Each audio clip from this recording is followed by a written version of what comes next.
Halo semuanya, video ini akan membahas bagaimana Kota Surabaya menerapkan prinsip Sustainable Development Goals, khususnya SDG 3 dan SDG 11 dalam kerangka tata kelola kota yang sehat.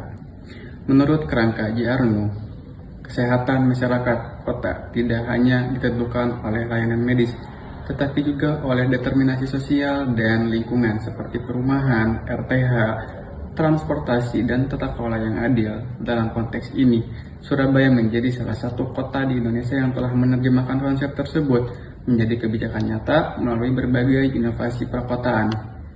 Sejalan dengan paduan WHO 2018 dan UN Habitat 2016, pendekatan Health Cities menekankan pentingnya integrasi kebijakan lintas sektor, karena kota sehat hanya bisa tercapai jika kesehatan dimasukkan ke dalam seluruh kebijakan publik. Pendekatan perencanaan kota sehat di Surabaya berakar pada equity in urban planning. Faktor seperti akses terhadap ruang terbuka, transportasi berkelanjutan, dan kualitas udara termasuk dalam environmental determinant of health. Surabaya telah mengembangkan berbagai inisiatif seperti program Green and Clean dan Kampung Hijau untuk mengurangi emisi dan meningkatkan ruang terbuka hijau. Surabaya Bus sebagai transportasi publik minim emisi.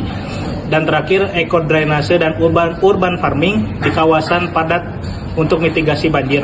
Semua kebijakan ini tidak hanya mendukung SDG 11, tapi juga menurunkan beban penyakit berbasis lingkungan, sebagaimana disebut sebagai intersectoral health improvement through spatial equity. Dari sisi kebijakan, Surabaya telah mengoperasionalkan SDGs dalam rencana aksi pembangunan tahun 2020-2024 yang menghubungkan antara target global dan implementasi lokal dalam kerangka JNHUE dan Health Cities, yang dimana hal tersebut disebutkan yaitu Governance for Health yang menempatkan kesehatan dalam keputusan publik. Beberapa kebijakan kunci seperti Gerakan Surabaya Sehat, Puskesmas Ramah Anak dan Lansia, Environment Smart Dashboard. Kebijakan kota tidak hanya berorientasi dari hasil ekonomi, akan tetapi dinilai dari kesehatan dan kesejahteraan masyarakat. Berdasarkan data dari Badan Pusat Statistik dan juga Kementerian Kesehatan Republik Indonesia pada tahun 2024, angka harapan hidup di Surabaya mengalami peningkatan dari yang sebelumnya 72 tahun menjadi 74,92 tahun. Hal positif ini didukung dengan akses layanan kesehatan primer yang mencapai 89% dari semua populasi dengan 63 puskesmas aktif, serta akses sanitasi yang layak sekitar 96% dan juga air bersih 98%. Nah, hal positif tadi juga terdapat pada kualitas udara yang kian membaik di Kota Surabaya, berkisar 37 sampai 60, termasuk kategori baik sedang berdasarkan Indeks Quality Air 2024.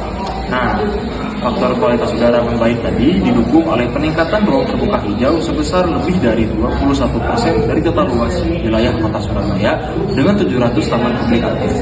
Selanjutnya, saya akan menjelaskan sintesis dan refleksi kebijakan. Melalui integrasi kebijakan lintas sektor, Surabaya menunjukkan bahwa kesehatan adalah produk tata kelola yang kolaboratif.